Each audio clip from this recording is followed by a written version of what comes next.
मोदी सरकार की एक भी योजना जो किसानों, युवाओं और महिलाओं के लिए थी, कामयाब नहीं हुई। फिर भी प्रधानमंत्री नरेंद्र मोदी के नेतृत्व में भाजपा सरकार की एक बेहद सफल योजना है, जिस पर किसी भी मीडिया का ध्यान नहीं गया है।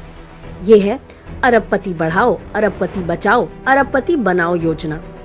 नोटबंदी, जीएसटी, राफेल, आरबीआई से पैसा लेना, पीएसयू की बिक्री, रेलवे का निजीकरण, अमीरों का कर्ज माफ, पीएम केयर फंड, आत्मनिर्भर Bharat, make in India, skill India, कृषि बिल, श्रम कानून, जन धन योजना, काला धन वापस आएगा, घपलेबाज अंदर जाएगा, हर साल 2 करोड़ नौकरियां मिलेंगी, सबके खाते में 15 लाख आएगा। ऐसा कुछ हुआ? नोटबंदी से किसी का कोई फायदा नहीं हुआ, सिर्फ एक कॉर्पोरेट बैंक को छोड़कर।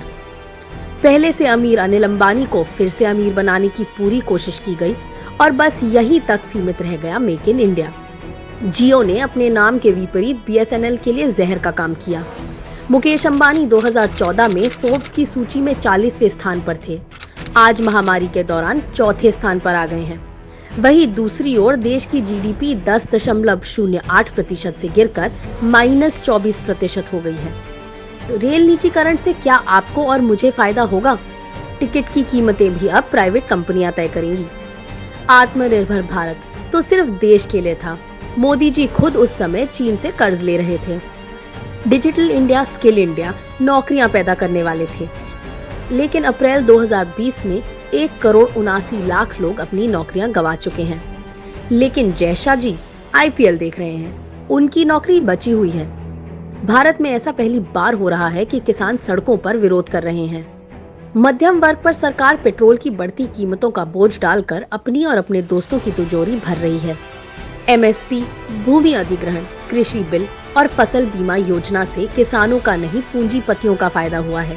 गौतम अडानी आज भारत के दूसरे सबसे अमीर आदमी हैं।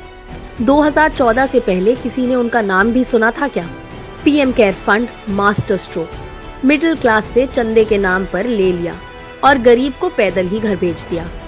जन धन योजना एक और स्कीम जिसकी बहुत चर्चा हुई थी, मगर महामारी के दौरान गरीब के खाते में पैसा नहीं डाला गया, बल्कि पूंजीपतियों का कर्ज माफ कर दिया गया। पूंजीपतियों ने भी पूरा साथ दिया और मोदी के कार्यकाल के दौरान राष्ट्रीय दलों को दिए गए कॉर्पोरेट दान का 70% से अधिक हिस्सा भाजपा को गया।